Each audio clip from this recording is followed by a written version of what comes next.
choisi Jésus pour guider ma vie. Mon bien-aimé Jésus, il est à moi, je suis à lui. J'ai choisi Jésus pour guider ma vie.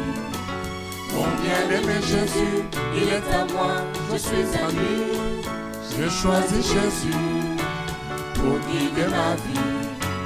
Mon bien-aimé Jésus, il est à moi, je suis à lui. J'ai choisi Jésus pour guider ma vie. Mon bien-aimé Jésus, il est à moi, je suis à lui. En marchant dans les chemins, dans les rues, observant tous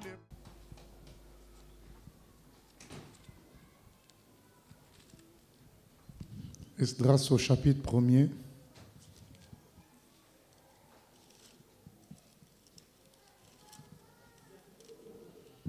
Esdras, chapitre 1er, il est écrit ceci.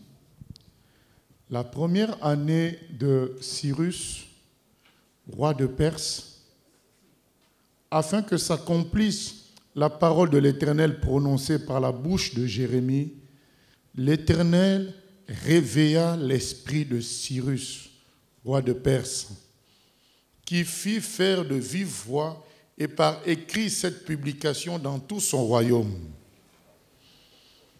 Ainsi parle Cyrus, roi des Perses. L'Éternel, le Dieu des cieux, m'a donné tous les royaumes de la terre et il m'a commandé de lui bâtir une maison à Jérusalem, en Juda. Qui d'entre vous est de son peuple, que son Dieu soit avec lui et qu'il monte à Jérusalem en Juda et bâtisse la maison de l'Éternel, le Dieu d'Israël. C'est le Dieu qui est à Jérusalem.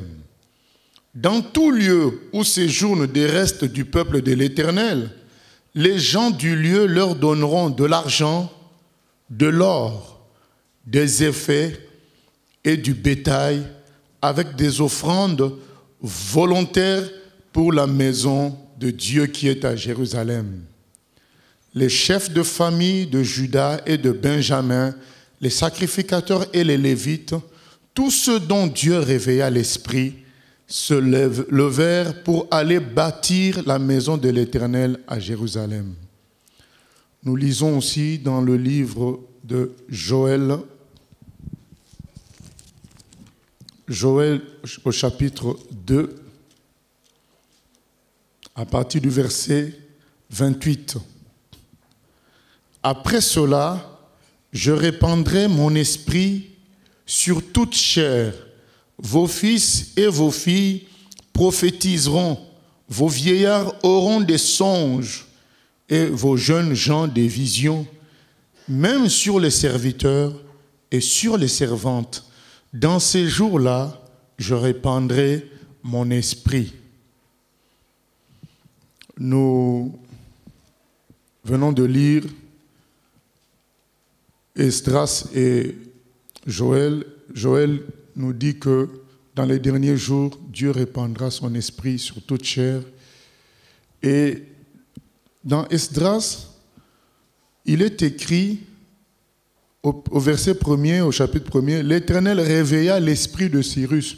Cyrus, ce n'était pas un juif, c'était l'empereur de l'empire perse. Ce n'était pas un juif, mais il nous est dit que Dieu a réveillé son esprit afin que par Cyrus, la volonté de Dieu s'accomplisse, que le temple soit rebâti. Et dans Joël 2, il est écrit, dans les derniers jours, je remplirai toute chair de mon esprit. Donc ça nous montre que Dieu a la capacité de réveiller un homme. Parce que la vie normale que les humains mènent devant Dieu, c'est comparé au sommeil ou à la mort carrément. Parce que la vraie vie selon Dieu, c'est lorsqu'on vit selon sa volonté, lorsqu'on vit selon le plan éternel qu'il a fait, conçu pour chaque humain. Mais sur la terre, le poids des soucis de la vie, le poids des désirs, le poids de l'égoïsme et de la convoitise, ça finit par peser sur nous et nous amener à vivre une vie endormie. C'est pourquoi on a besoin d'être réveillé. Cyrus ne pouvait pas de lui-même savoir qu'il faut construire le temple de Dieu. Il avait besoin que Dieu le réveille pour lui dire « J'ai besoin de toi pour construire mon temple. » Et dans Joël 2, il est dit que Dieu va réveiller beaucoup de gens. Il va réveiller même toute chair. Il va parler à tout le monde. Nous voulons parler du fait que nous voulons voir Dieu réveiller les humains, que ce soit autour de nous, que ce soit ailleurs. Parce que si Dieu réveille quelqu'un, Dieu va se saisir de cette personne-là et l'amener jusqu'au bout, jusqu'à l'accomplissement de son travail. Le Seigneur va toujours jusqu'au bout. Il y a une réalité, c'est que beaucoup de gens dorment à deux niveaux. Premier niveau, c'est le sommeil lié à la vie normale. Hier, j'étais parti accompagner mon fils au sport et j'étais au milieu des parents qui étaient en train de discuter des choses et d'autres, de boîtes de nuit, du travail, du patron méchant, de tout cela. Et je regardais, je disais, mais ces gens-là, ils vivent comme ça et ils ne se rendent pas compte que le temps passe et Jésus-Christ revient. Ils ne se rendent pas compte que le monde sera détruit un jour. Dans leur discours, même qu'ils sortent, ils ne se rendent pas compte que nous sommes dans un monde malade, compliqué. Comment peuvent-ils être comme ça, comme anesthésiés? C'est ça le sommeil. Les gens sont comme anesthésiés. Ils vivent au jour le jour. C'est ce qui est écrit dans Éphésiens au chapitre 2. Éphésiens chapitre 2. À partir du verset 1er. Vous étiez morts par vos offenses et par vos péchés, dans lesquels vous marchiez autrefois selon le train de ce monde, selon le prince de la puissance de l'air, de la puissance de l'esprit qui agit maintenant dans les fils de la rébellion. Nous tous aussi, nous étions de leur nombre, et nous vivions autrefois selon les convoitises de notre chair, accomplissant les volontés de la chair et de nos pensées, et nous étions par nature des enfants de colère comme les autres. Mais Dieu qui est riche en miséricorde, à cause du grand amour dont il nous a aimés, nous qui étions morts par nos offenses, nous a rendus vivants avec Christ. C'est par grâce que vous êtes sauvés. Il nous a ressuscités ensemble et nous a fait asseoir ensemble dans les lieux célestes en Jésus-Christ. Donc ces gens, je les voyais comme des gens morts, endormis, ne se rendant pas compte de l'enchaînement des événements. Ils ne se rendent pas compte que le monde se dirige vers un village mondial où il y aura quelques personnes qui vont tout contrôler. Ils ne voient pas tout ça. Ils ne voient pas que là, on a entendu des gens qui faisaient des tests de médicaments qui sont morts. Ils ne se rendent pas compte que les humains sont devenus comme des cobayes. On fait des tests sur eux. Ils ne se rendent pas compte que les mêmes gouvernements recommencent les mêmes discours, les mêmes palabres, et rien ne change. Ils ne voient pas que la situation est étrange. D'un coup, il y a des attentats partout. Les gens vivent comme ça, comme si de rien n'était. Ils sont en train, ils ressemblent aux vaches, aux moutons qu'on amène à l'abattoir. Le matin de l'abattoir, le jour de l'abattoir, ces moutons, ces vaches, ces animaux ont l'impression que c'est un jour comme un autre, mais ce n'est pas un jour comme un autre. C'est le jour de la fin. Et c'est ce qui arrive à la génération d'aujourd'hui. Elle ne réalise pas que nous sommes à la fin. La situation devient grave. Bientôt, on risque presque de légaliser la pédophilie. Parce que le discours qui règne, c'est quoi? C'est que l'enfant est libre de choisir ce qu'il veut. Si un enfant, on a vu des documentaires, l'enfant à 8 ans, il dit à ses parents, je veux être un garçon, alors que c'est une fille. Et les parents travaillent pour que ça s'accomplisse. Il est libre. L'enfant, on a vu encore des articles sur Internet, un enfant qui décide de s'habiller comme une fille alors que c'est un garçon. On lui achète ça, on dit, mais c'est son choix. Donc bientôt, on dira, c'est le choix de l'enfant de vivre avec un adulte.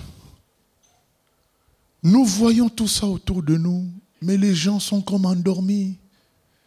Les gens sont amenés dans l'abattoir par le Satan, en enfer. Ils ne s'en rendent pas compte. Ils ne voient pas que tout a changé. Et ça continue à changer. Les crises économiques, là je lis encore un article qui nous dit qu'il y a des crises qui vont venir qui seront encore graves. Tout le monde parle de la 3e guerre mondiale. Tout converge vers cela. Mais les gens vivent normalement. Et c'est ce qui est écrit dans la parole de Dieu. Dans les derniers jours, les gens continueront à se marier, à boire, à faire ceci, à faire cela. Et la fin du monde va les surprendre. Notre souci ce matin, c'est que Dieu réveille les gens. Les gens sont endormis, ils sont morts, comme on vient de lire dans Ephésiens 2. Ils sont morts.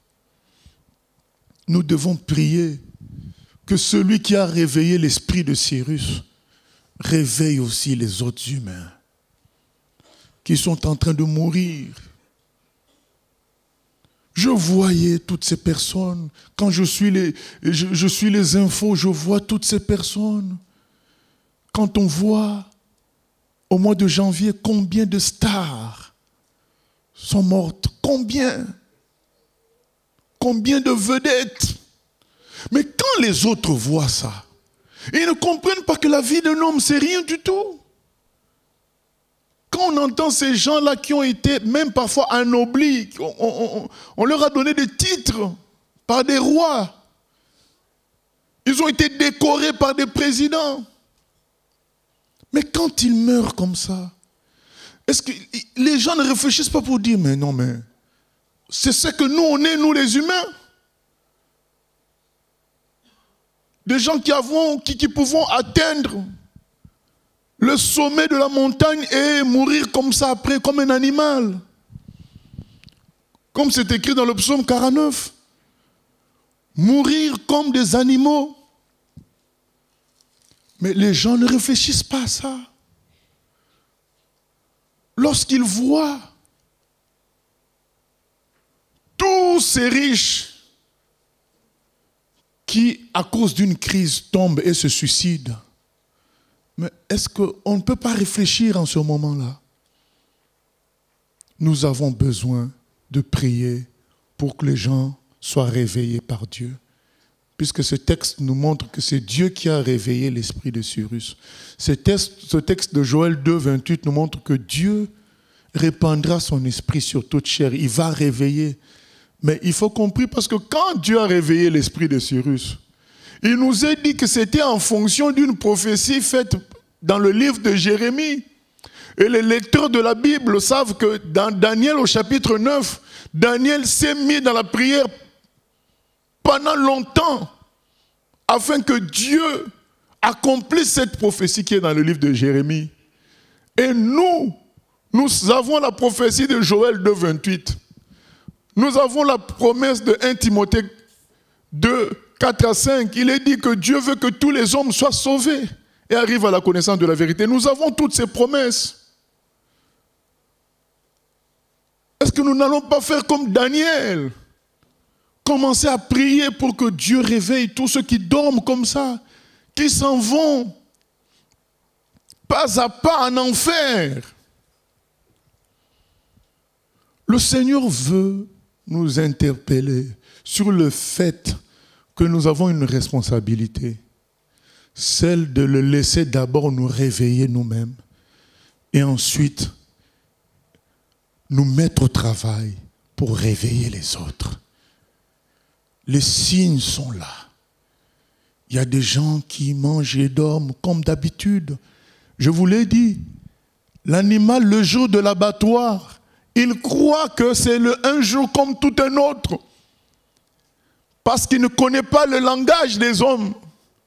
Quand les hommes sur leur papier ont écrit que demain c'est la vache 45 qui sera abattue, la vache ne peut pas lire, elle ne sait pas. Et la vie d'un homme n'est pas entre ses mains. Il y a des puissances spirituelles qui gouvernent dans la vie d'un homme. C'est Dieu qui gouverne dans la vie d'un homme. Et ces puissances spirituelles te mettent dans une position de péché, de dégradation, de sorte que quand Dieu décide ta mort, tu es cuit, tu es fini. Il te prépare pour la mort et le départ en enfer. Il t'habille pour l'enfer. Mais le Seigneur veut te réveiller. Il veut te dire, il ne t'a pas destiné à la destruction, à la dégradation, à la déchéance. Il t'a destiné au paradis. Ne laisse pas ces puissances t'entraîner. Résiste. Nous lisons, on va revenir sur le psaume 49, mais lisons d'abord Luc 23.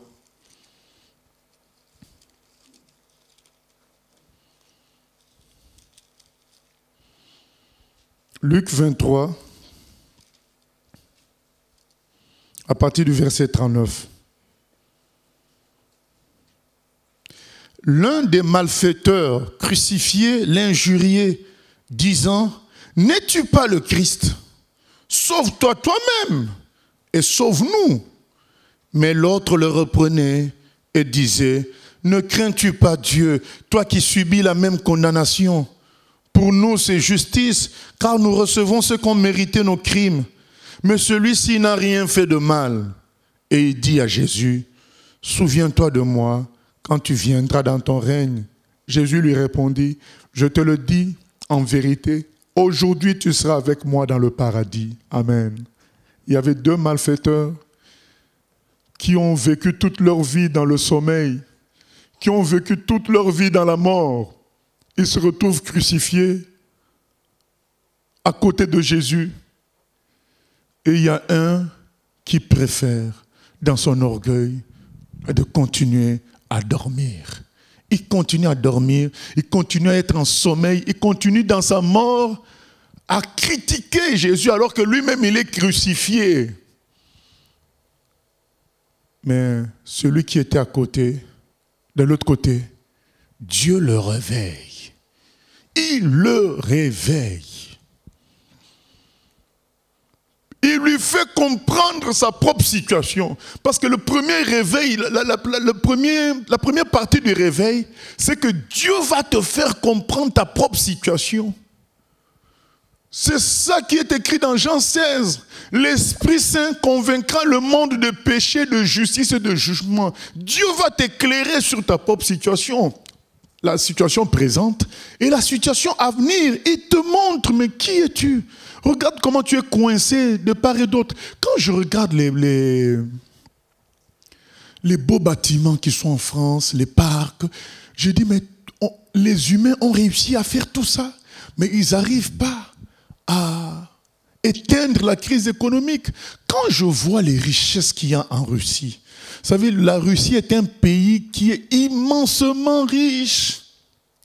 Il y a le diamant, il y a l'uranium, il y a le pétrole. Donc ils sont un des grands producteurs de pétrole, un des grands producteurs de diamants, un des grands producteurs d'or. Ils sont presque premiers dans tout. Énergie hydroélectrique, centrale nucléaire. Mais les gens sombrent dans la misère. Les gens sont esclaves de l'alcool. L'alcool est devenu un problème national. Mais tout ça doit nous faire réfléchir. Comment une telle contradiction? D'un côté, tant de richesses. Et ils sont aussi des gens très intelligents. C'est des grands mathématiciens, grands physiciens. Mais comment tant de richesses, mais après, il y a la misère. Les gens doivent réfléchir.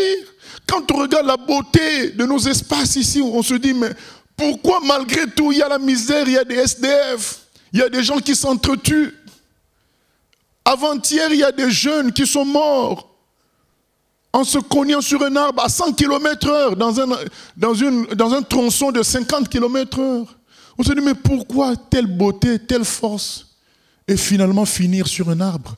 Tout ça doit faire réfléchir. Donc, et Dieu, c'est lui par son esprit.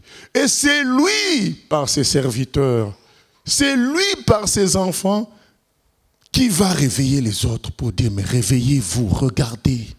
Il y a quelque chose d'anormal. On ne peut pas être si jeune, si fort et mourir bêtement comme ça. Donc l'Esprit de Dieu a parlé à ce voleur pour lui dire, mais réfléchis, sors du sommeil. Sors de l'anesthésie. Le problème avec le sommeil de toutes ces personnes, c'est que comme ils bougent, ils ne pensent pas qu'ils sont endormis. Vous savez, il y a un terme en français, on dit somnambule. Donc quelqu'un qui marche en dormant. Donc les gens marchent en dormant. Mais comme ils bougent, ils pensent qu'il y a quelque chose qui se fait. Ils sont là. Non. Il n'y a rien qui se fait. Ils sont entraînés. Vous savez, quand quelqu'un marche en dormant, tu peux maintenant lui prendre la main et lui indiquer là où il va aller se rendormir sérieusement, quoi. Donc Satan leur prend la main et dit, vas-y, à gauche. Donc il les pousse petit à petit vers l'enfer. À droite maintenant. Lui, il dort, mais il a la capacité de marcher. C'est ce qui se passe aujourd'hui. Les gens, ils dorment, mais ils ont la capacité de tuer. Ils ont la capacité d'injurier. Ils ont la capacité de manger. Ils ont la capacité d'aller danser. Mais c'est Satan qui leur indique, allez, là vous avez mis 70 km/h, il faut 80 km. Donc ils ont la capacité d'appuyer sur l'accélérateur. 90 km/h, ce n'est pas suffisant. Allez à 100. 100 km/h. Ensuite, il dit au chauffeur, tourne un peu à droite, ça ira mieux. Et c'était l'arbre. C'est comme ça que Satan entraîne les gens dans leur mort. Il dit, un petit verre de vodka. Ensuite, 2. Ensuite, 1 pour la route. Ensuite, 1 pour la maison. Et il t'entraîne. Toi, tu es somnambule. Tu dors, mais tu marches. Lui, il t'indique par où tu vas arriver en enfer. Et les gens sont malheureux. Mais puisqu'ils marchent, ils ne se rendent pas compte qu'ils sont téléguidés. Ils pensent que c'est eux-mêmes. Or, les esprits agissent dans le cœur, dans la pensée. Et tu penses que ça vient de toi, mais en réalité, ça vient des mauvais esprits. Ils te susurrent des choses, mais toi, tu penses que c'est ta propre pensée. Et tu dis, je suis libre de faire ce qui vient à mon esprit. Mais c'est ce qui vient à ton esprit, ce n'est pas toi. On t'a communiqué ça, mais c'est toi qui acceptes ça maintenant. En acceptant, ça devient toi. Mais tu aurais dû résister. Il faut se réveiller. Dieu parle par son esprit, il parle aussi par ses serviteurs pour te montrer ta condition, pour dire voilà ta condition humaine. Voilà ta condition. À quoi ça sert de continuer ainsi? Et Dieu a montré à ce voleur-là sa condition. Regarde ta condition. Tu te retrouves crucifié.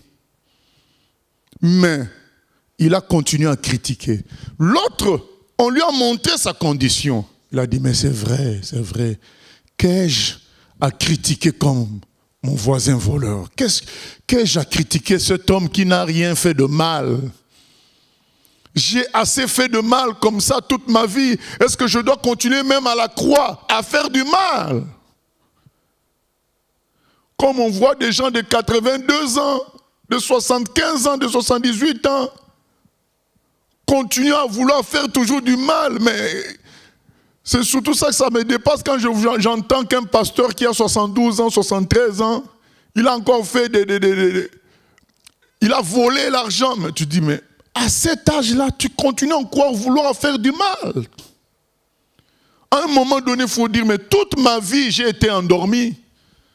Maintenant, il faut que je serve à la gloire de Dieu. À un moment, il faut se réveiller. Et ce voleur s'est réveillé. C'est dit, toute ma vie, j'ai été endormi. Maintenant, je me réveille. C'est fini la vie du passé. C'est fini le sommeil. Maintenant, je vais vivre pour Dieu. Maintenant, ma vie doit servir à la gloire de Dieu. Il a dit, Jésus, souviens-toi de moi. Vous savez, il a utilisé les quelques minutes de vie qui lui restaient pour recevoir la vie éternelle. Les quelques minutes qui lui restaient encore, il s'en est servi pour recevoir la vie éternelle. Jésus dit, aujourd'hui tu seras avec moi au paradis. Les quelques années qui nous restent, utilisons-les pour Dieu. On a servi le monde pendant des années. On a servi notre chair pendant des années. On a servi Satan pendant des années. On ne savait pas distinguer le mal du bien. On ne savait pas distinguer le côté gauche du côté droit. Maintenant, Dieu nous réveille pour nous dire, regardez où va le monde. Bien aimé, moi j'étais dans les histoires des partis politiques. Autrefois, quand j'étais jeune, j'ai œuvré. Mais à un certain moment, tu te rends compte que tous ceux qui t'entourent, ils n'ont pas la même idée que toi. Leur idée, c'est de prendre le pouvoir et de se gagner aussi de l'argent comme tout le monde. Et tu te rends compte que les gens avec qui tu combats pour la justice, si on leur donne de l'argent pour t'empoisonner, ils vont prendre.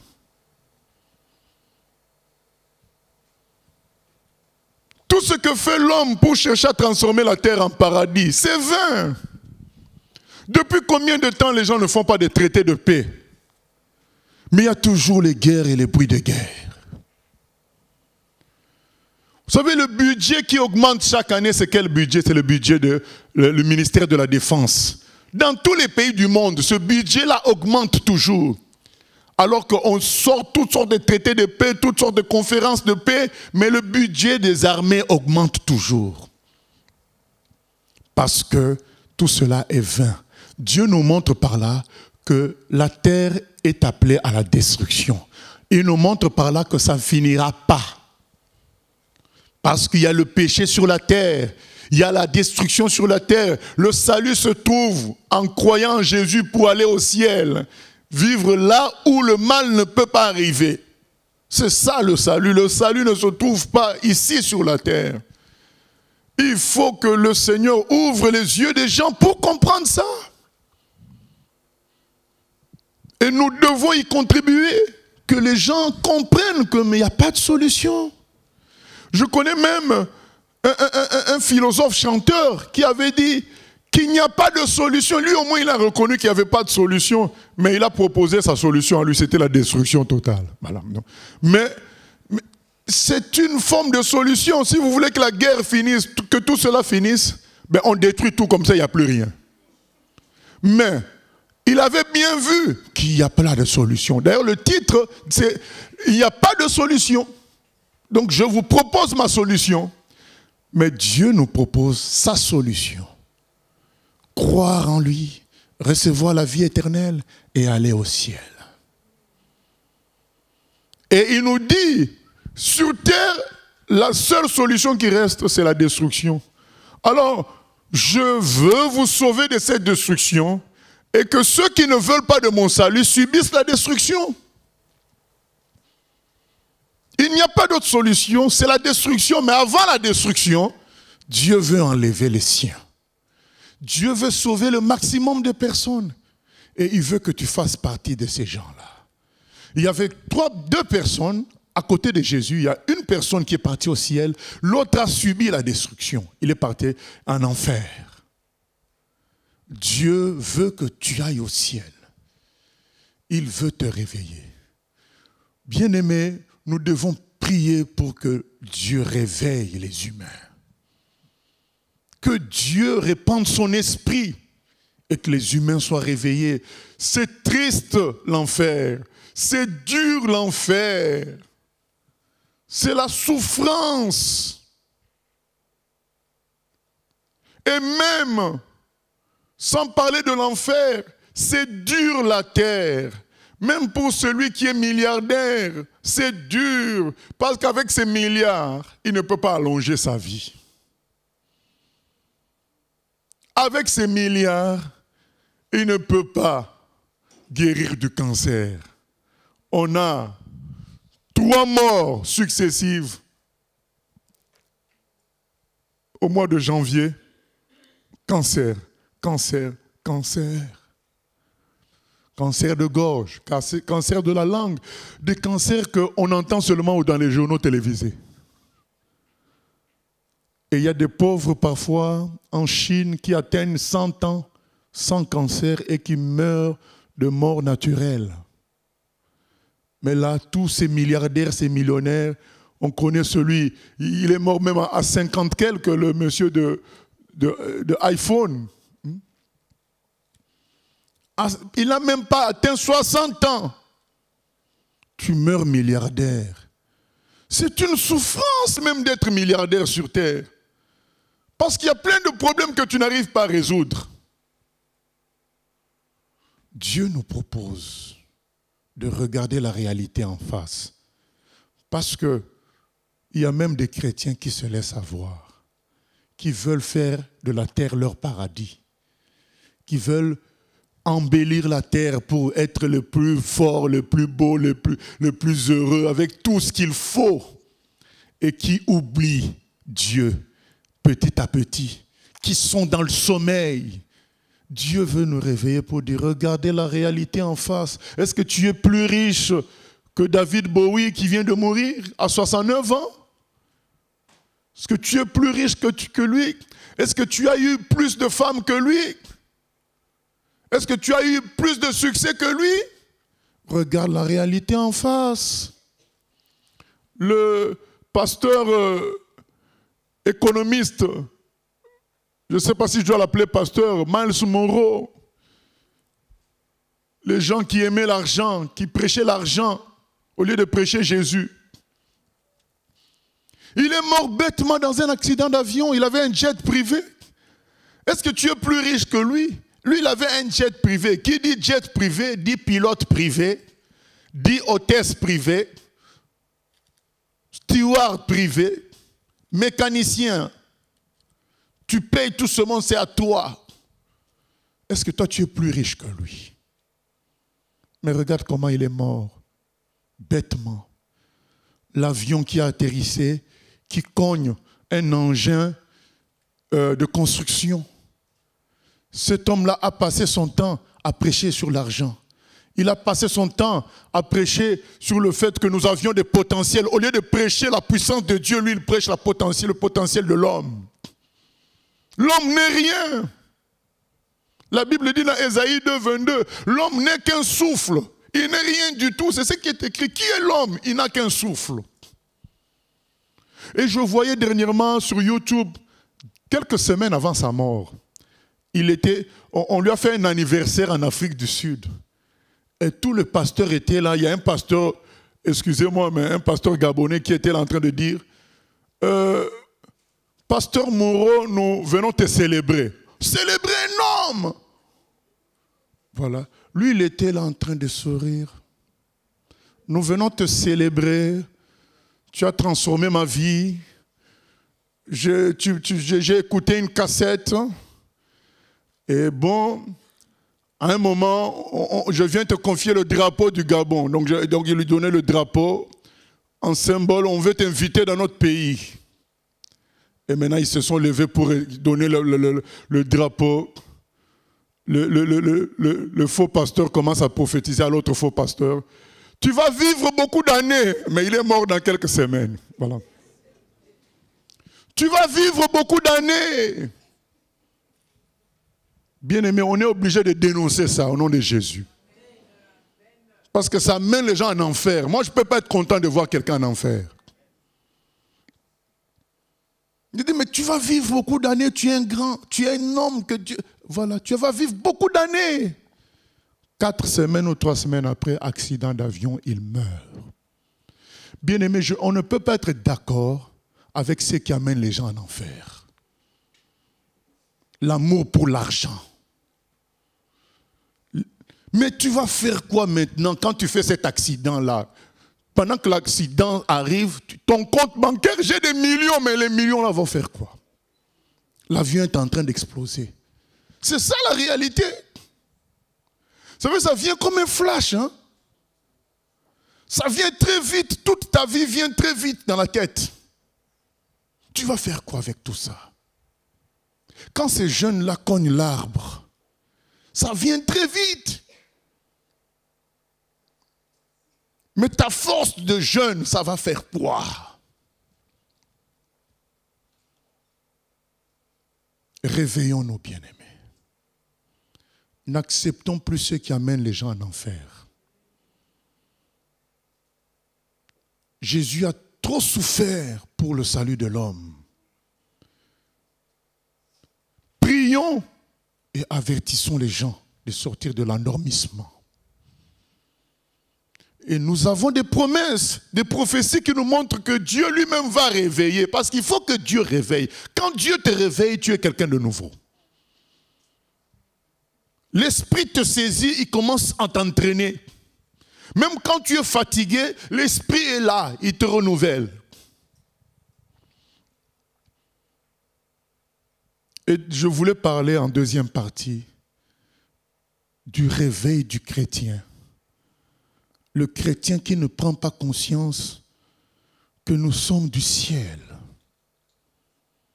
Nous sommes de passage sur la terre.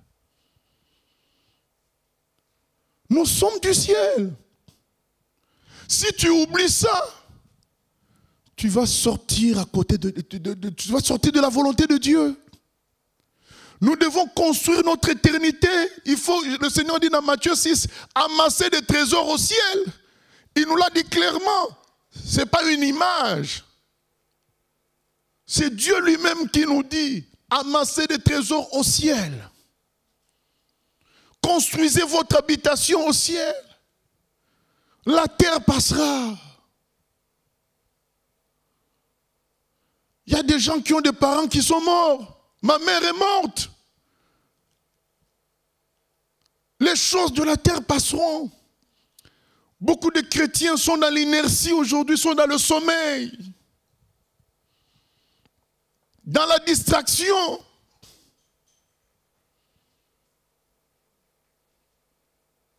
Ils louent Dieu, mais c'est plus la musique qui compte. Ce n'est pas le cœur que le Seigneur nous réveille. Notre vrai bonheur se trouve au ciel. Préparons ce bonheur aujourd'hui. Utilisons la grâce de Dieu. Utilisons la puissance de Dieu pour préparer ce bonheur aujourd'hui. Construisons le royaume de Dieu. Beaucoup sont endormis. Nous lisons dans Matthieu 25 la parabole des vierges folles et des vierges sages.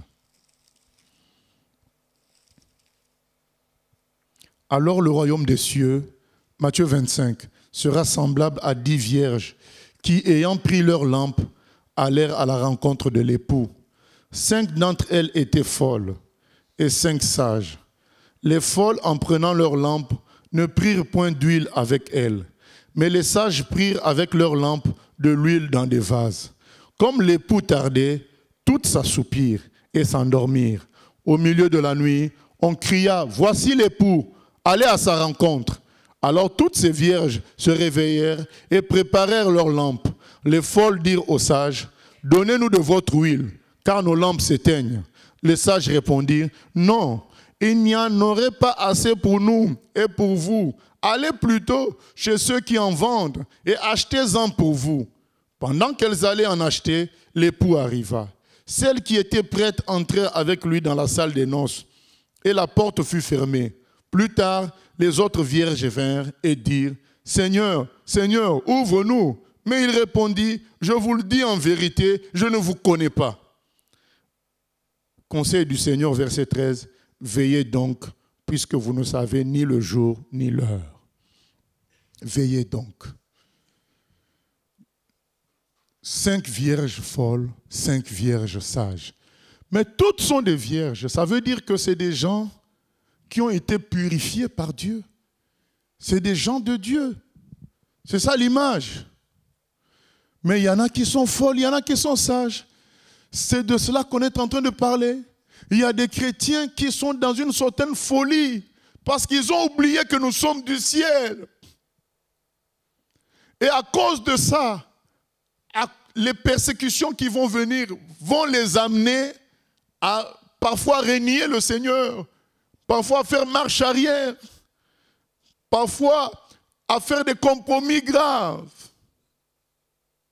Alors que ces persécutions annoncent la venue du Seigneur, c'est le moment même d'être éveillé, de dire « Je veux vraiment être chrétien, c'est maintenant que je dois l'être. » Parce que le Seigneur vient bientôt. Mais eux, ils vont faire marche arrière en ce moment-là. C'est ce qui est écrit dans la parole. Il y aura l'apostasie. Beaucoup vont abandonner la foi à cause de la pression. La pression est forte. On est d'accord.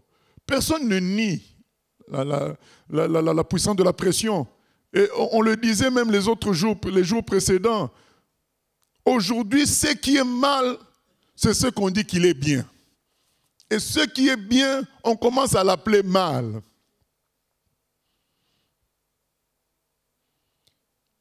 Quand tu critiques les religions, on t'applaudit. Mais quand tu critiques l'homosexualité, on te pointe la menace du tribunal.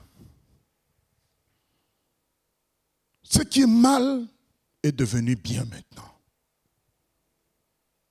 Alors, en ce moment, il va y avoir plusieurs discours.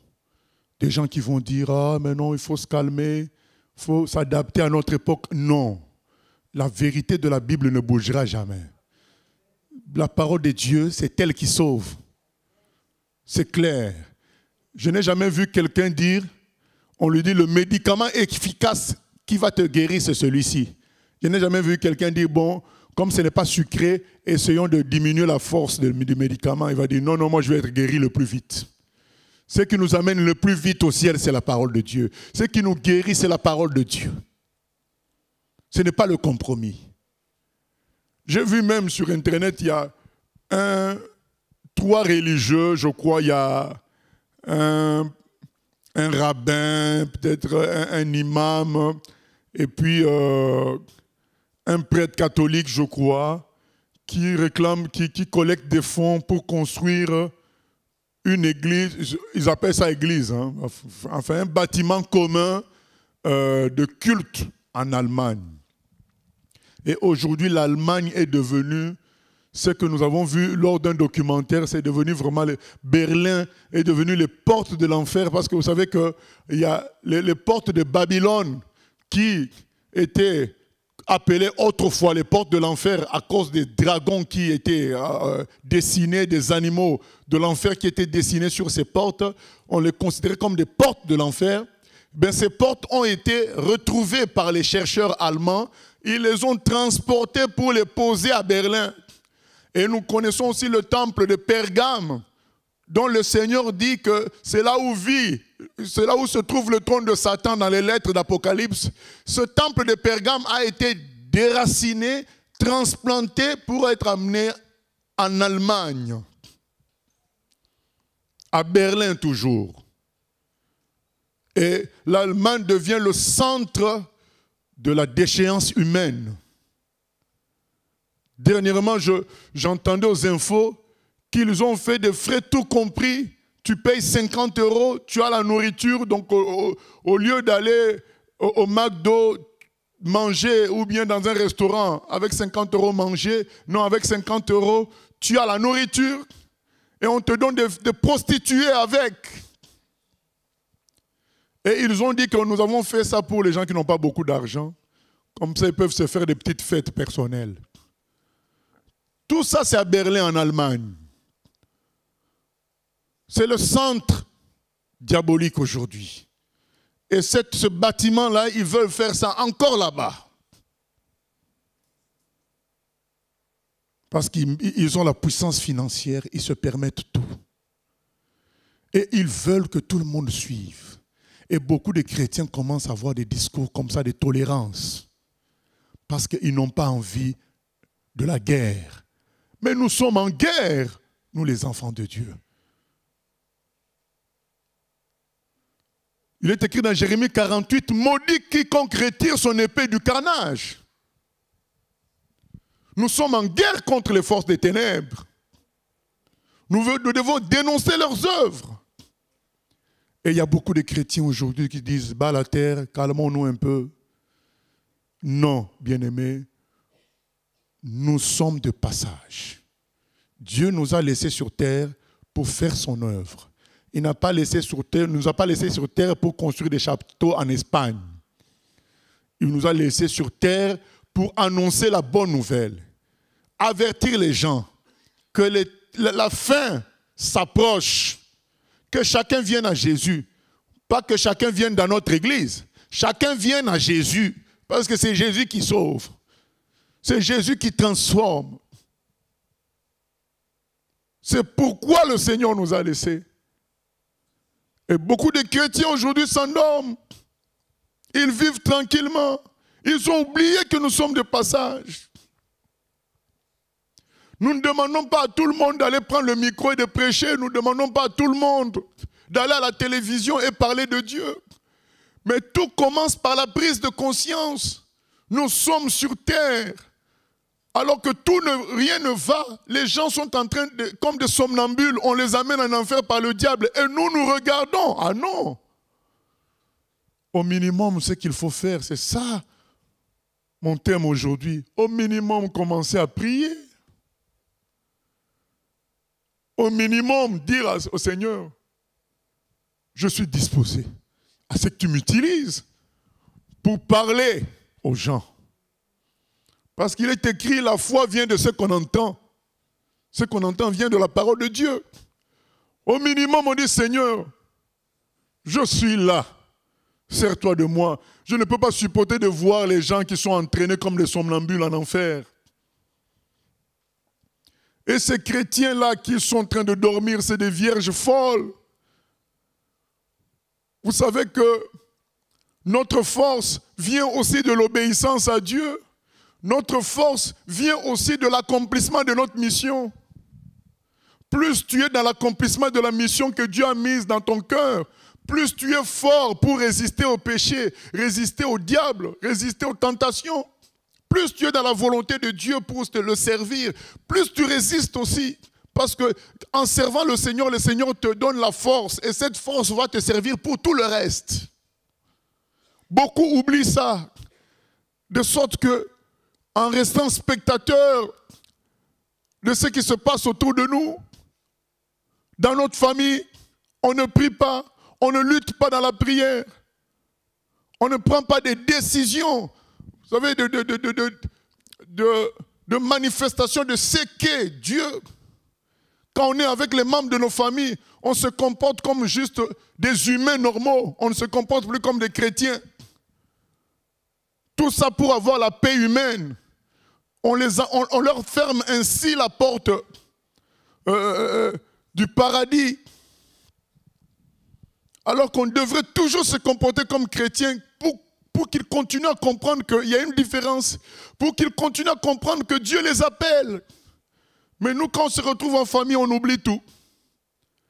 On croit que c'est la famille qui est le paradis, alors qu'on voit tant de morts dans nos familles, tant de séparations, tant de divisions. Mais on oublie tout ça, parce qu'on est endormi. Et ce sommeil-là sera fatal pour beaucoup de personnes. Quand le Seigneur viendra, ils ne partiront pas. Parce qu'ils n'attendaient pas le Seigneur. Le Seigneur veut que les chrétiens se réveillent. Sois attentif. Jésus dit, levez la tête, regardez. Voilà. Il dit, quand vous verrez toutes ces choses, levez la tête. Le Fils de l'homme est à la porte. Restons et vivons en chrétiens. afin que nous soyons un message pour les autres. Le Seigneur a dit, nous sommes la lumière du monde. C'est le moment d'être attentif, à ne pas sombrer dans le train quotidien. Restons des enfants de Dieu de passage sur la terre. Que l'Esprit du Seigneur réveille les gens par rapport à leurs appels. Ça, c'est la troisième partie. Nous voulons que l'Esprit de Dieu réveille les gens par rapport à leurs appels. Comme il a réveillé Ézéchiel. Ézéchiel était tranquille là où il était. On le prend par un ange, on l'amène, on dit allez, mange le rouleau. Il a mangé le rouleau, on a dit allez, maintenant tu peux aller annoncer la parole de Dieu. Samuel était tranquille, en train de dormir. Il entend la voix du Seigneur qui l'appelle Samuel. Il ne savait pas. Or, c'était le début du réveil. C'était le début de son appel. Il va voir Élie, mais tu m'as appelé. Élie dit, moi je ne t'ai pas appelé. Il va se rendormir, il entend encore Samuel. On le réveille par la voix de Dieu. Il vient voir Élie. Tu m'as appelé? Non, ce n'est pas moi. Il est parti se rendormir, il entend encore Samuel. Il va voir Élie, Élie lui dit, ah je comprends, c'est Dieu qui t'appelle mon petit. Maintenant quand tu vas entendre la voix, tu réponds quoi? Seigneur, je suis ton serviteur, je t'écoute. Bien-aimé, tu sais que Dieu te réveille, mais tu fais des zigzags. Tu fais des zigzags. Dieu te réveille. Tu sais de quoi je parle. Mais tu ne veux pas tout abandonner. Toutes sortes d'arguments. Parce que beaucoup disent, mais moi je veux bien, mais non. Si Dieu ne continue pas, c'est que toi tu ne veux pas tout abandonner. Parce que quand Dieu appelle quelqu'un, il lui demande de tout laisser et de le suivre. Il y a des gens qui ont dit, mais je veux aller dire au revoir, faire... Mais non, c'est bon, suis-moi. Dieu va régler tout ça. Je vais enterrer mon père. Laisse les morts enterrer leurs morts, suis-moi. Ça veut dire que tous les arguments qu'on met à côté pour dire, je ne sais pas parler, Moïse a dit, je ne sais pas parler. Dieu a dit, c'est moi qui ai créé la bouche. Il a voulu dire, mais je n'ai pas de puissance. Oui, mais prends ton bâton, laisse tomber, ça devient un serpent. Tu vois, ah d'accord. Le Seigneur peut répondre à tout, mais il attend des cœurs disposés. Des gens qui sont prêts à tout lâcher pour le suivre. Parce que beaucoup vont dire, mais comment faire pour saisir l'appel de Dieu? La réponse est claire. Il faut être prêt à tout lâcher pour suivre. Parce que Dieu a appelé tous les chrétiens. Dans 1 Corinthiens 12, c'est écrit que nous sommes le corps du Christ. Chaque organe a son rôle. Mais le Seigneur, avec nous, il va de gloire en gloire. Et il dit dans Luc 16, 10, celui qui est fidèle dans les petites choses, il lui confie des grandes. Mais pourquoi parfois ces grandes-là n'arrivent pas? Parce que tu n'as pas été fidèle dans les petites choses. Tu n'as pas tout lâché dans les petites choses. Dans les petites choses, tu es dans les raisonnements, tu es dans la chair. C'est pourquoi le Seigneur ne peut pas continuer. Parce que le Seigneur dit dans Jean 14, 12, ceux qui viendront après lui feront de grandes choses. Tu ne peux pas prétexter que c'est parce que tu es une femme. Jackie Pullinger, c'était une femme. Mais Dieu s'est servi d'elle pour toucher la zone, la cité interdite de Hong Kong, là où il y a les plus grands voyous du monde. Mais une femme de 23 ans a travaillé là-bas pendant plus de 20 ans. Et on ne l'a jamais tapé, on ne l'a jamais agressé dans ce milieu-là. Il a converti des opiomanes, des prostituées, parce qu'elle était disposée à tout lâcher et suivre Dieu. C'est ça, le centre de tout. Dieu veut réveiller les gens. Parce que moi, je ne suis pas quelqu'un je ne veux pas dire à quelqu'un, va avec ta force. Avec ta force, tu ne feras rien contre le diable. Il faut aller avec la force de Dieu. Et Dieu, quand il te réveille, il te donne sa puissance.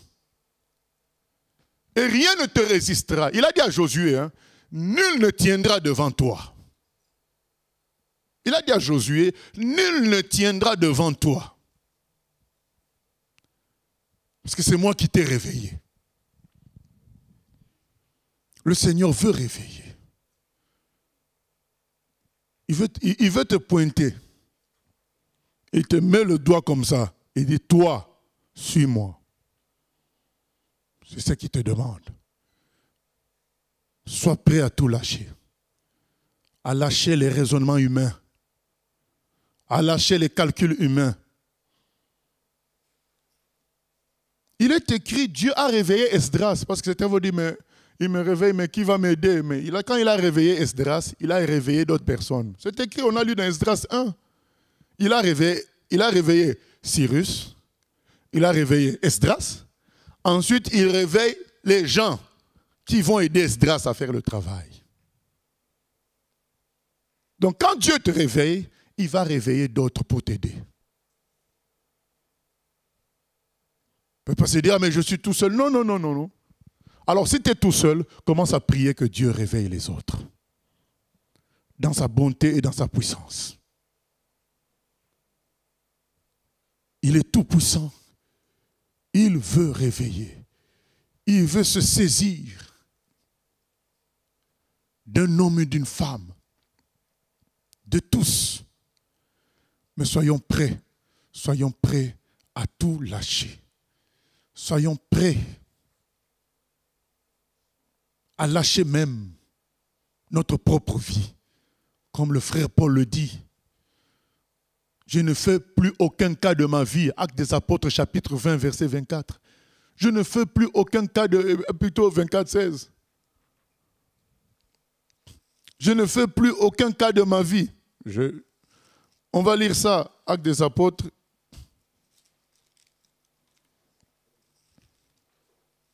Chapitre 20, verset 24.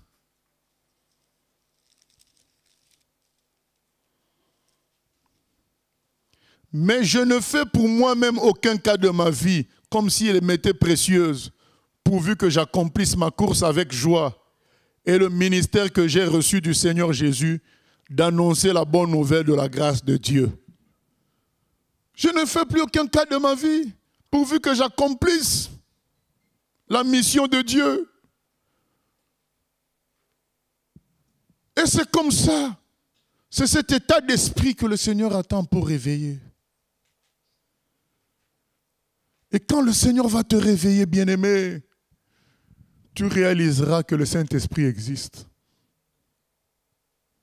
Parce que même quand toi tu vas oublier les choses reviendront dans ta tête pour te dire, mais il y a tel endroit, tu dois aller là-bas. Même quand toi tu vas parfois négliger, ça reviendra. Parce qu'il t'a saisi. Comme Paul dit, il m'a saisi, moi aussi je vais le saisir. Il t'a saisi et à partir de là, il t'amène. Il va t'agiter. À chaque fois, il veut que tu fasses quelque chose, il va t'agiter par rapport à la chose. C'est ce que nous devons demander. Nous n'allons pas embêter les gens, dire il faut que tu travailles, il faut que tu fasses ceci. Non. On va dire au Seigneur, nous voulons que tu réveilles les gens. Que tu les sortes du sommeil. Mais en même temps, Dieu va nous utiliser aussi pour parler. Mais ce qu'il attend le plus de nous, c'est de commencer à prier. Pour que Dieu réveille les humains, il réveille les gens autour de nous. Réveille, Seigneur. Bien-aimé, quand le Seigneur va réveiller, on sera heureux. Les choses iront. Donc, ce n'est pas nous qui allons dire à quelqu'un, viens prier, la personne est là. Parce que Dieu l'a déjà réveillé. Le Seigneur veut réveiller, bien-aimé. Et il nous appelle.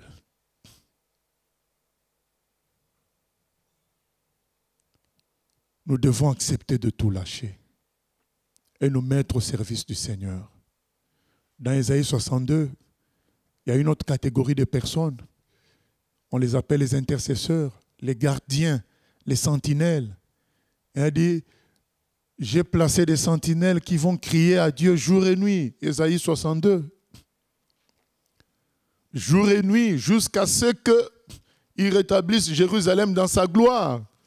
C'est des gens qui ne vont pas se satisfaire de l'état des choses et qui vont commencer à prier jusqu'à ce que les choses changent, jusqu'à ce qu'ils voient Dieu réveiller des personnes qui vont commencer à prier, même des enfants. Dans Joël 2, 28, c'est dit, même les jeunes gens vont prophétiser. Les vieillards auront des songes, tout le monde va agir, tout le monde sera agité. C'est ça la promesse de Dieu. Mais comme ça sera malheureux de rater tout ça, de voir tout le monde être agité, toi tu n'es pas agité. Mais pourquoi tu n'es pas agité? Parce que tu es trop accroché à la terre. Ésaïe,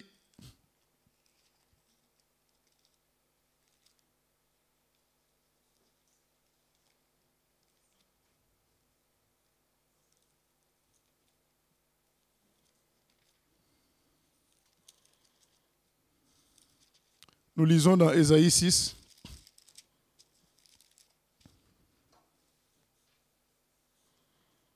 Il est écrit ceci. L'année de la mort du roi Osias, je vis le Seigneur assis sur un trône très élevé, et le pan de sa robe remplissait le temple. Des séraphins se tenaient au-dessus de lui. Ils avaient chacun 6 ailes, 2 dont ils se couvraient la face, 2 dont ils se couvraient les pieds, et 2 dont ils se servaient pour voler. Ils criaient l'un à l'autre et disaient, « Saint, Saint, Saint est l'Éternel des armées. Toute la terre est pleine de sa gloire. Amen. » Les portes furent ébranlées dans leurs fondements par la voix qui retentissait, et la maison se remplit de fumée. Alors je dis, « Malheur à moi, je suis perdu, car je suis un homme dont les lèvres sont impures. J'habite au milieu d'un peuple dont les lèvres sont impures, et mes yeux ont vu le roi, l'Éternel des armées. » Mais l'un des séraphins vola vers moi, tenant à la main une pierre ardente qu'il avait prise sur l'autel avec des pincettes. Il en toucha ma bouche et dit, « Ceci a touché tes lèvres, ton iniquité est enlevée et ton péché est expié. » J'entendis la voix du Seigneur disant, « Qui enverrai-je? Et qui marchera pour nous? » Je répondis, « Me voici, envoie-moi. » Nous clôturons avec ce passage. Ésaïe a vu la gloire de Dieu. Il a dit, malheur à moi. Le réveil commence là. Tu regardes, tu dis, mais tout ça a été fait par Dieu. C'est glorieux. Je ne suis pas digne. L'apôtre Pierre a vu Jésus faire les miracles. Il a dit, malheur à moi. Comment je peux être dans la même barque que cet homme? Il ne peut être que Dieu lui-même. Et il dit, malheur à moi, j'ai le péché. Et donc, quand on se rend compte de Dieu, il nous montre premièrement notre état, notre situation. Qu'on est pécheur, qu'on est faible, qu'on est limité, qu'on mourra un jour. Il y a le jugement qui nous attend. On sent tout ce poids-là. On crie à lui. Alors, il dit, ben, je te pardonne. Maintenant, lui aussi nous parle, il dit, mais alors, qui est-ce que je vais envoyer pour pardonner aux autres? Ésaïe a dit, ah, Seigneur, me voici, envoie-moi. Alors, tous les arguments pour dire, ce n'est pas moi, ça ne tient pas. Puisque le Seigneur veut se servir de tout le monde. Les gens qui disent, j'ai le péché, ça ne tient pas parce que le Seigneur peut pardonner et te donner une nouvelle vie. Aujourd'hui, le Seigneur veut réveiller beaucoup de personnes qui sont en train de mourir. Alors, il cherche des gens qui vont dire, me voici, envoie-moi. Et des gens, dans Ésaïe 62 aussi, qu'on voulait lire, qui disent, qui vont prier jour et nuit. Qui vont prier jour et nuit jusqu'à ce qu'il rétablisse Jérusalem dans sa gloire. Donc des gens qui vont dire, on n'est pas satisfait de ce qui se passe, qui vont se lever la nuit, qui vont se lever le matin, en tout cas qui vont dire au Seigneur, je ne te laisserai pas en paix tant que je n'ai pas vu ta gloire. Tant qu'on n'a pas vu des hommes et des femmes se lever pour sauver la Normandie, sauver la vie de Rouen, je continuerai à prier pour que tu réveilles les gens. parce que c'est des promesses que tu nous as faites. Tu nous as fait la promesse que dans les derniers jours, ton esprit remplira toute chair. Je continuerai à prier pour tout ça. Ils cherchent de telles personnes qui vont dire, envoie-moi pour aller parler. Que les gens croient ou pas, au moins, ils vont savoir que tu existes et que tu as envie de les sauver. Et en même temps, des gens qui vont dire chaque jour, Seigneur, je veux voir ta gloire. Seigneur, je veux voir les choses changer. Pas pour qu'eux ils soient célèbres, mais qu'ils voient la gloire de Dieu. Des gens adorer Dieu, louer Dieu, servir Dieu dans la vérité. La Bible nous donne l'exemple d'un monsieur qui s'appelait Siméon. Il a prié pendant longtemps, il a dit, Seigneur, je veux voir la consolation d'Israël. Moi, je crois en toi. Et il nous a dit que Dieu lui avait promis qu'il ne mourra pas sans voir ça.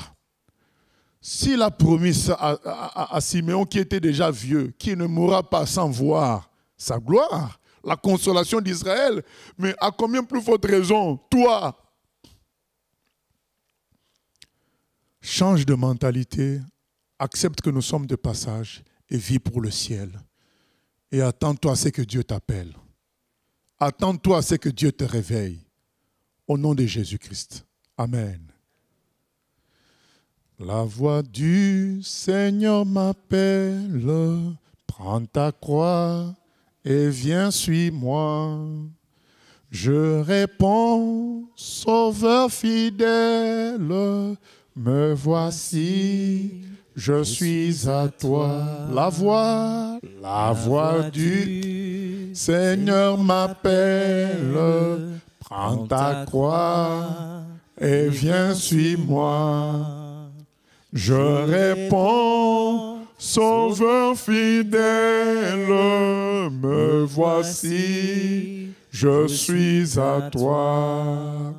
Jusqu'au bout, je veux te suivre dans les bons, les mauvais jours. À toi pour mourir et vivre, à toi Jésus pour toujours. Jusqu'au bout, je veux te suivre dans les bons, les mauvais jours. À toi pour mourir et vivre, à toi Jésus pour toujours. Mais le chemin du calvaire est étroit et périlleux. C'est un chemin solitaire, difficile et ténébreux. Il faut quitter ce qu'on aime, savoir être mal jugé, endurer l'injure même du monde, être méprisé. Jusqu'au bout, je veux te suivre dans les bons, les mauvais jours. À toi pour mourir et vivre, à toi Jésus pour toujours. Seigneur, je viens prier afin que ton Esprit Saint réveille tous ceux qui dormaient, Seigneur. Que ton esprit réveille tous ceux qui dormaient. Au nom de Jésus-Christ. Nous te cherchons du fond de notre cœur, Seigneur. Nous te disons, Seigneur, nous voulons voir ta gloire. Seigneur, nous te disons, Seigneur, nous voulons voir les choses changer. Alléluia. Mon âme te désire chaque jour. Et mon esprit au-dedans de moi te recherche diligemment. Mon identité se trouve en toi, Seigneur. Voilà pourquoi le désir de notre cœur est après ton nom. Mon âme te désire chaque jour, et mon esprit au-dedans de moi te recherche diligemment. Mon identité se trouve en toi, Seigneur.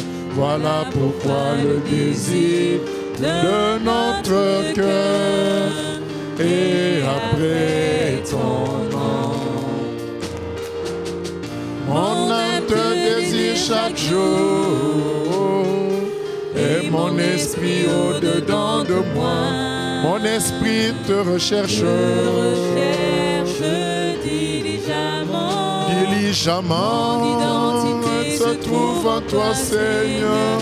Voilà pourquoi le désir de notre cœur est après ton nom. Seigneur, notre âme a soif du réveil. Notre âme a soif de te voir transformer la vie des chrétiens et chrétiennes pour les amener, Seigneur, à te servir en esprit, en vérité. Au nom de Jésus, manifeste-toi, Seigneur, dans ta gloire. Manifeste-toi dans ta puissance. Que ton esprit réveille les enfants, Seigneur. Que ton esprit réveille les adultes. Que ton esprit réveille même ceux qui, comme Nicodème, se croyaient des professionnels chrétiens. Mais avec toi, il n'y a pas de professionnels. Il n'y a que de cœurs simples, Seigneur. Que ton esprit réveille ceux qui sont dans la distraction, ceux qui ont oublié que nous sommes de passage. Que ton esprit réveille afin que nous voyions que nous sommes vraiment à la fin des temps. Ceux qui ne le voient pas, que ton esprit les réveille, Seigneur. Manifeste-toi, Seigneur. Au nom de Jésus. Et que tu produises, Seigneur, des prodiges et des miracles. Dans le nom de Jésus. Alléluia. Nous nous attendons à toi, Seigneur. Manifeste-toi au milieu de nous. Dans ta bonté, Seigneur, dans ta gloire. Manifeste-toi. Donne-nous de l'assurance. Révèle-toi.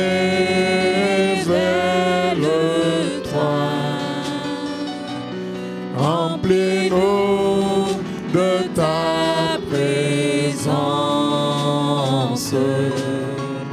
Et dans ta main, qu'il se produise des prodiges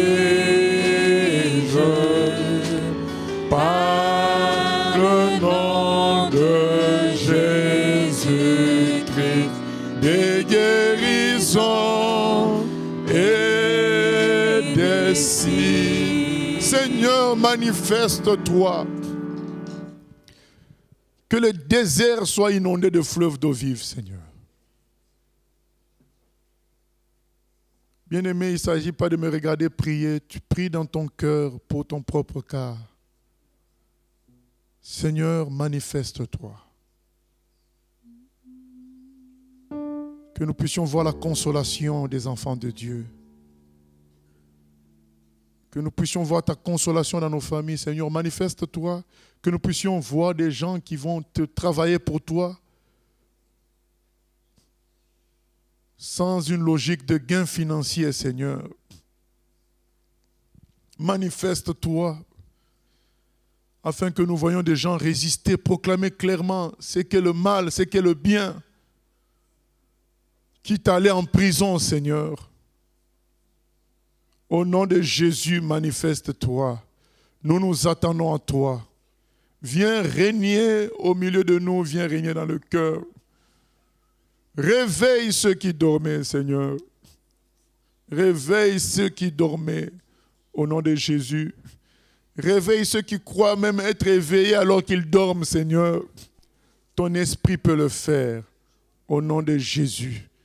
Et aide-nous à tout lâcher pour te suivre intégralement.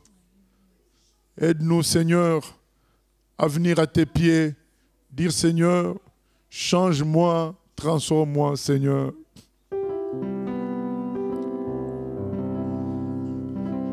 Change mon cœur, Seigneur,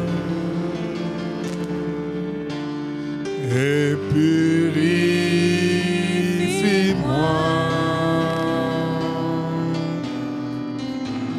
Change mon cœur, Seigneur,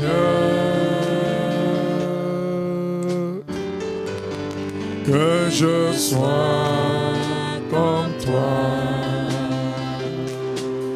Change mon cœur, change mon cœur, Seigneur. Et purifie-moi.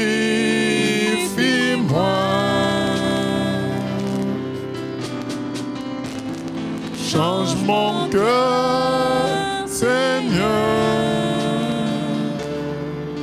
Oh, que je sois comme toi.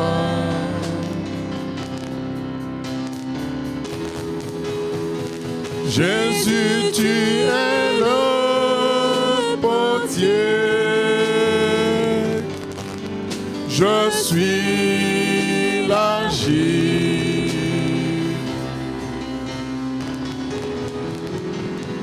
Brise-moi, façonne-moi. Oui, c'est mon désir. Oui, c'est mon désir. Change mon cœur, Seigneur. Oh, et purifie-moi.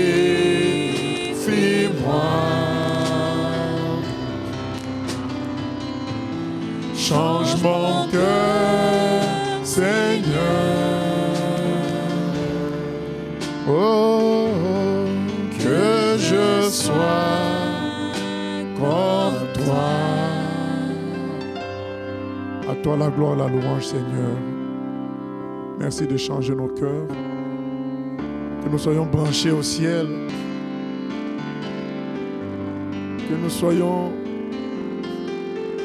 approvisionnés par la puissance d'en haut pour te servir dans cette génération perverse. Que nous brillons comme des flambeaux afin que le maximum soit sauvé. Amen. Gloire à Dieu.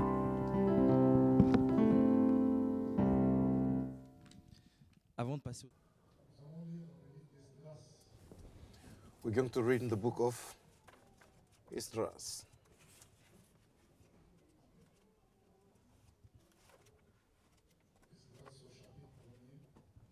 In first chapter.